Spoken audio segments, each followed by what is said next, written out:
I'm Lydia, and I've lived a life that's straight out of a storybook, minus the fancy trimmings. I was a teacher for most of my years, shaping minds and wiping noses. Life took a sharp turn when I lost my husband, Tom, in a car crash. Our son, Michael, was just 7 then, and he became my whole world. When my folks passed, they left me a bit of money. I used it to pay off debts and bought a snug little house in the suburbs. It was just me and Michael against the world, and that was enough for us. Now Michael, he grew up smart and kind, every mother's dream. He got himself through college studying computers and landed a decent job right out of school. What's more, he chose to stick around at home. I never minded, the house felt fuller with him in it. Things took an unexpected turn when Michael met Jessica. She was a sharp one, tall, with a head full of curls and a smile that seemed to know more than it let on. I wanted to like her, I truly did. But something about her just didn't sit right with me. The day he brought her home to meet me, she was all sweet talk and compliments. "Mrs. Connor, your home is absolutely lovely, so warm and welcoming," she exclaimed as she toured the living room. "Thanks, dear. We like it cozy around here," I replied, trying to make her feel at home despite my reservations. Over dinner, their news dropped like a lead balloon. "Mom, we've been thinking about the future a lot lately, and, well, we're getting married," Michael announced, his eyes bright. I nearly choked on my water. "Married? That's wonderful." I managed, my voice a bit too high. Jessica beamed, reaching across the table to squeeze my hand. "We want to do it soon, just a small thing, you know? Nothing fancy," she added quickly, as if to cushion the blow. I nodded, plastering on a smile. "Of course, whatever makes you two happy." But as the wedding plans rolled on, and Jessica's true colors started showing when she thought I wasn't looking, I caught snippets of phone conversations, bits of her saying not so nice things about me. I kept my cool, never let on that I knew. I just made a mental note, "Watch your back, Lydia. This girl's not what she seems." The wedding came and went in a blur of flowers and pastel dresses. I stood by, the proud mother with a smile nailed on, while inside, I was all knots and nerves. Watching them dance, watching her hold him close, I couldn't shake the feeling that I was losing my son to a stranger. After Michael and Jessica's wedding, life got a whole lot more complicated. The young couple decided not to move out, but instead set up shop right under my roof. The house I'd so lovingly curated for decades suddenly seemed to shrink, its walls closing in as Jessica's presence loomed larger and larger. The first few weeks were a buzz of activity, thank you notes to write, wedding gifts to sort through, and endless discussions about their future. But as the dust settled, a new pattern emerged. Jessica, now officially the lady of the house in her mind, took to managing everything, including where I should sit and what I should eat. One evening, while Michael was at work, I found Jessica rearranging the living room. "Jessica, what are you doing?" "I had everything just right," I asked, trying to keep my tone light. "Just thought I'd freshen up the place a bit," she snapped, her voice sharp like a kitchen knife. "It's good to change things up now and again, don't you think?" I didn't agree. "Look, I appreciate you trying to help, but please, leave things the way I set them. Michael likes it that way." She scoffed, a sound that grated on my nerves. "Well, things change, Lydia. Maybe it's time you start getting used to that." Then came the pregnancy announcement. I should have been overjoyed, and part of me was, but the news also brought new tensions. Jessica, now more than ever, made herself the center of everything. "Lydia, I'm really not feeling up to cooking tonight, could you handle dinner?" she'd ask, almost daily, as she lounged on the couch, flipping through magazines. I'd nod and head to the kitchen, biting back my frustration. One afternoon, I tried to broach the subject. "Jessica, dear, I know you're tired with the baby coming and all, but maybe you could help with the salads or setting the table?" She looked at me as if I'd suggested she climb Mount Everest. "Really, Lydia? I'm carrying a child here. You expect me to stand and chop vegetables?" Before I could respond, Michael walked in, home early from work. Jessica turned to him immediately, her tone shifting. Baby, tell your mom I'm not supposed to strain myself. Doctor's orders, remember? Michael, ever the peacemaker, tried to smooth things over. Mom, Jess really needs to take it easy. Maybe we can all pitch in a bit more, huh? As the weeks turned into months, my home life revolved around Jessica's needs and whims. I felt more like a housekeeper than a family member. One particularly tough day, after scrubbing the kitchen clean while Jessica ordered takeout, I finally let off some steam to Susan, my next-door neighbor and longtime confidant. Lydia, why do you put up with that girl? Susan asked as we sipped coffee in her kitchen. I shrugged, a heavy sigh escaping my lips. What choice do I have? It's Michael's wife. I can't just kick them out. Susan shook her head, her eyes fierce. You need to stand up for yourself, Lydia. This is your house, your rules. Don't let that little tyrant push you around. Her words struck a chord, and as I walked back home, I realized she was right. I needed to reclaim my space, my authority. I was the one who built this life, not Jessica. But figuring out how to do that without losing my son was a puzzle I wasn't sure how to solve. Life in our house grew more complicated with the arrival of Michael and Jessica's twins. At first, the joy of being a grandmother was overwhelming, in a good way. Those tiny hands, the late-night coos, and even the cries were music to my ears. But as the twins grew, so did the demands on my time and energy. Days blurred into nights as I juggled childcare with my job and household chores. Jessica, meanwhile, seemed to take her role as the mother a bit too leisurely, preferring to spend her days lounging or shopping. Cooking was a foreign concept to her, and I found myself handling every meal, on top of cleaning up after everyone. One exhausting evening, I was knee-deep in laundry when Michael came home. Spotting him in the hallway, I couldn't hold back any longer. Michael, we need to talk, I started, the fatigue evident in my voice. He looked concerned but wary. What's wrong, Mom? It's all too much. I love those babies, but I'm not as young as I used to be. I thought Jessica would take on more by now. Before Michael could reply, Jessica entered the room, her arms laden with shopping bags. What's all this about, Lydia? Why are you upsetting Michael? I took a deep breath, trying to keep my composure. Jessica, I just think it's time you started helping out more around here. Maybe even cook a meal once in a while. Jessica's face twisted into a scowl. Are you saying I'm a bad mother? How dare you? The room grew tense, the air thick with unspoken grievances. I think it might be better if you find your own place, I finally said, the words heavy on my tongue but necessary. Jessica took my words like a slap. So you want to kick us out? Your own grandkids? No, Jessica, that's not what I meant. I just think it might be easier on all of us if you had your space, and I had mine. The conversation ended with no resolution, just a lot of hurt feelings. Jessica stormed off to their room, and Michael followed after a moment, leaving me alone in the silent aftermath. Feeling isolated in my own home, I confided in Susan the next day over a cup of tea.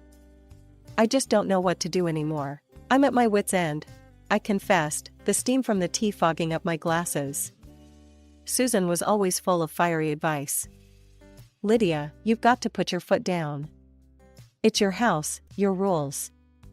Maybe it's time they learn that. Her suggestion of eviction seemed extreme, but as I mulled it over, it didn't seem entirely unreasonable. I just don't want to lose my son, or my grandkids, I admitted, the fear of making a permanent rift a constant shadow. Sometimes, tough love is the only way, Susan said firmly. But whatever you decide, I'm here for you. Years had flown by, each more draining than the last. I'd hoped things might change as the twins got older, but Jessica never took up the reins as a mother should.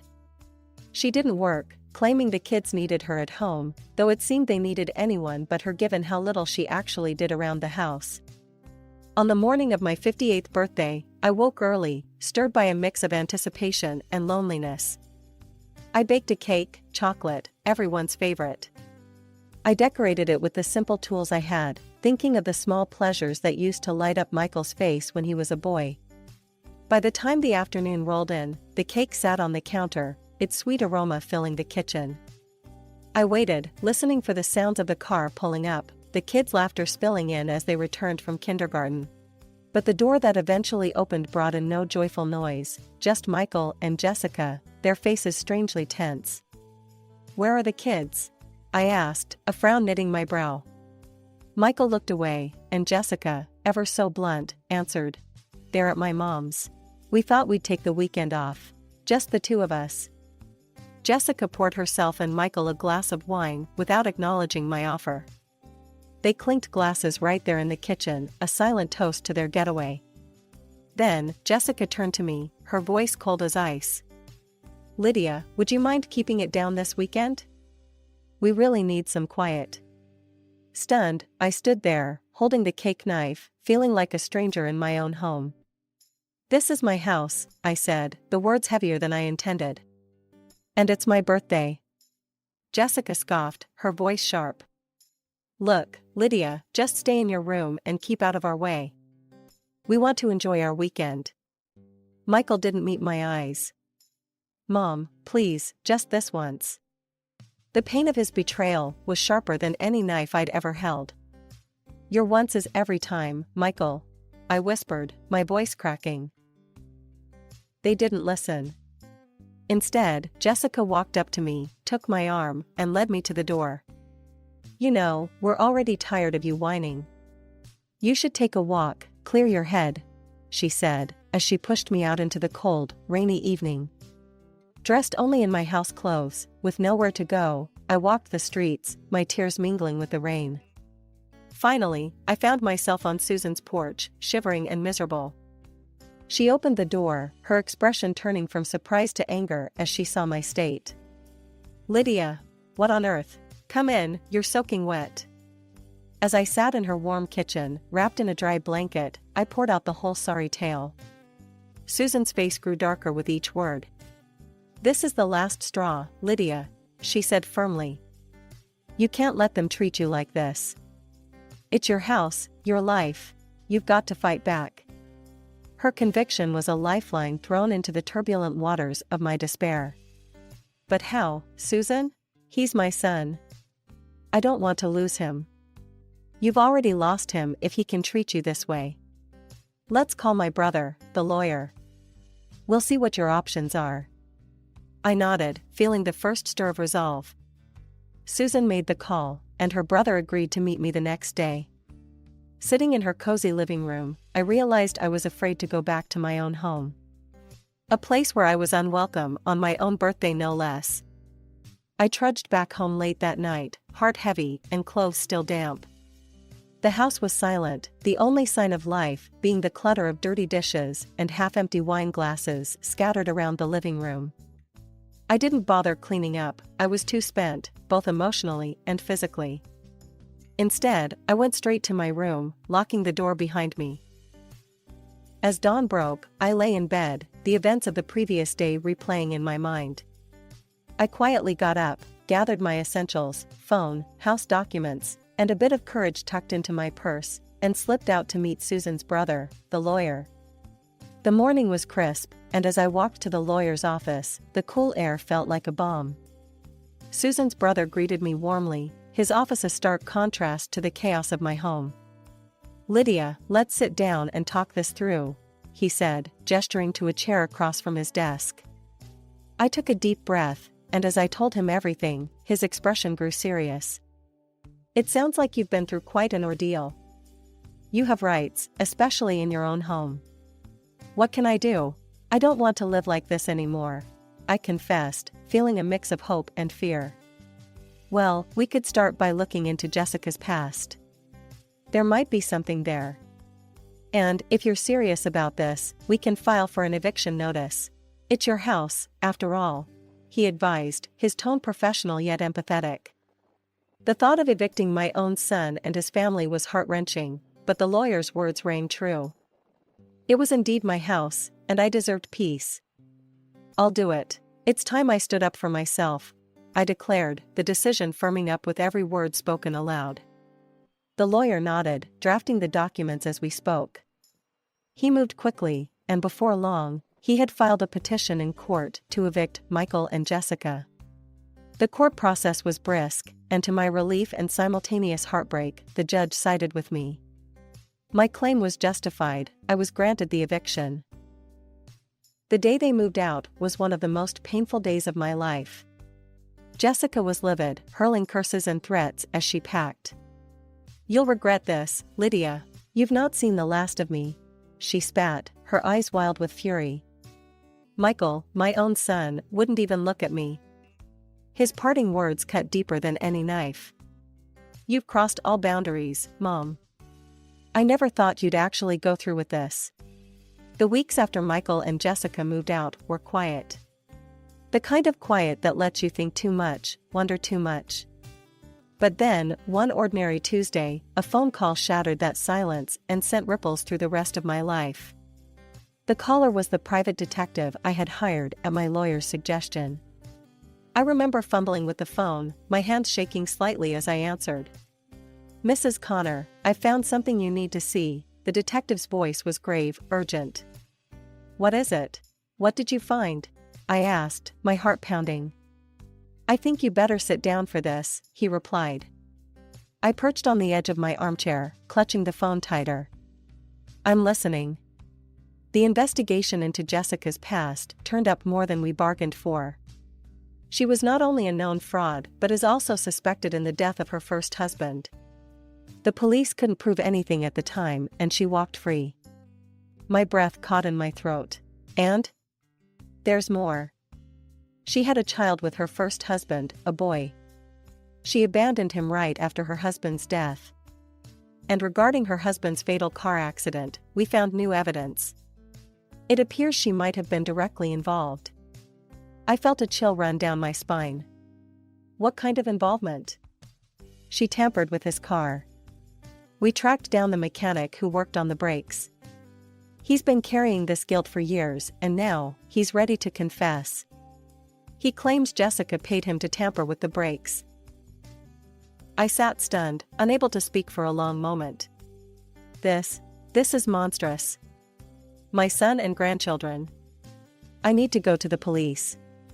They need to know all this. "That's the right step, Mrs. Connor. I'll send over all the evidence we've collected." Hanging up, I felt a storm brewing inside me. With the dossier of evidence in hand, I went straight to the police station. The officers were initially skeptical, but as they sifted through the documents and listened to my account, their skepticism turned to concern. "We'll need to take immediate action based on this new evidence," one of the detectives said, his expression grim. Days later, I watched, heart in mouth, as the police arrested Jessica. The scene played out on the evening news, cameras flashing as she was led away in handcuffs. Her face was a mask of fury and disbelief. Back home, Susan sat beside me, her hand gripping mine. "You did the right thing, Lydia. It had to be done." On the screen, reporters buzzed around the police, speculating, questioning. I felt a mix of relief and sorrow, relief that the truth was out, sorrow for what it meant for my son. Michael, poor Michael. He had been duped, dragged into a nightmare, by a woman he loved. How could she have hidden all this? How could I not have seen? I murmured, more to myself than to Susan. "Sometimes, we see only what we want to," Susan replied softly. "But you've possibly saved more lives, Lydia. Remember that." After Jessica's arrest, Michael took on the full responsibility of caring for the twins. He was drowning in legal fees, desperate to prove Jessica's innocence. It wasn't long before he came knocking on my door, the son I'd raised alone, now a weary, desperate man. He looked exhausted, eyes hollow, when he asked, "Mom, I need to borrow some money for Jessica's bail. The lawyers are bleeding me dry, but I can't let her rot in jail." My heart ached seeing him like this, but the sting of his recent harshness was still fresh. "Michael, I can't. After everything that's come out. I just can't support that." His face hardened, the hurt in his eyes turning to anger. "You never liked her. Now you see your chance and you just let her suffer, huh?" What kind of mother are you? Michael, you don't understand. I'm doing this to protect you, to protect the kids, I pleaded, my voice trembling with emotion. Protect us? By tearing us apart? He scoffed bitterly, shaking his head. You've ruined everything, Mom. You think you're helping, but you're just making it all worse. With that, he stormed off, curses muttered under his breath echoing around the silent house. The situation took a darker turn when one of Jessica's old friends turned up at the police station, her face pale, her hands trembling. The detectives called me in when she started talking. I never thought she'd actually do it, but Jessica planned it all, the woman confessed, her voice a haunted whisper. She wanted to get rid of you, Lydia. She talked about making it look like an accident, pushing you down the stairs when you were alone. My blood ran cold. The room spun slightly as her words sunk in. She wanted to kill me? Yes, and not just you. After you were gone, she planned to do the same to Michael. She wanted everything, the house, the money, everything you both owned. The detectives assured me they were taking it seriously, but the revelation shook me to my core. As I left the station, the world seemed a different place, darker, more dangerous. Back home, Susan was waiting, her expression grim. I heard what happened. That woman is a monster, Lydia. You know that now, right? I do, but Michael doesn't. He still thinks I'm the enemy. I sighed, the weight of my son's estrangement heavy on my heart. Give him time. He's got to see the truth for himself. And he will. He has to, Susan said firmly, squeezing my hand in solidarity. As I lay in bed that night, the silence of the house was no longer comforting, but a reminder of the family I once had. The betrayal, the danger I had unknowingly lived with. I shuddered at the thought of what might have happened if I hadn't acted, if I had let my doubts and Michael's displeasure sway my resolve. When Michael finally saw the horrific truth, he halted all legal support and refused to post bail for her. He filed for divorce and moved to strip Jessica of her parental rights. One rainy afternoon, not long after these events, Michael came to my door. His eyes were weary, his shoulders slumped, an image of defeat and remorse. Mom, can I come in? His voice was low, hesitant. I nodded, stepping aside to let him into the house. It felt strange having him there, in the space that had been a battleground for so long. Mom, I'm here to apologize. For everything. I was blinded, and I didn't listen to you. I'm so sorry. I listened, the words I had longed to hear now stirring a tumult of emotions within me. Michael, you believed in her, protected her, even when she was destroying our family. How do you think that felt for me? I know it was wrong. I can't even begin to understand how much I hurt you, he replied, his voice cracking with the burden of his guilt. And the children? I pressed, needing to know they were safe. They're with me now. They're safe, I promise. Jessica, she won't be able to hurt them anymore, he assured me, determination stealing his features. I nodded, the information settling some of my fears. And what do you want from me, Michael? He swallowed hard, looking down at his hands before meeting my gaze again. I hope that we can start to rebuild. I miss you, Mom. And the kids miss their grandma.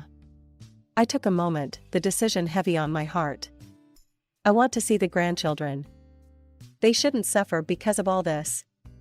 But you, Michael. I'm not sure I can forgive you. In the days that followed, I spent more time with my grandchildren, cherishing their laughter and the joy they brought to the quiet house. Their innocence was a balm to my worn soul, and I was determined to raise them differently, to instill values that perhaps I had failed to fully instill in Michael.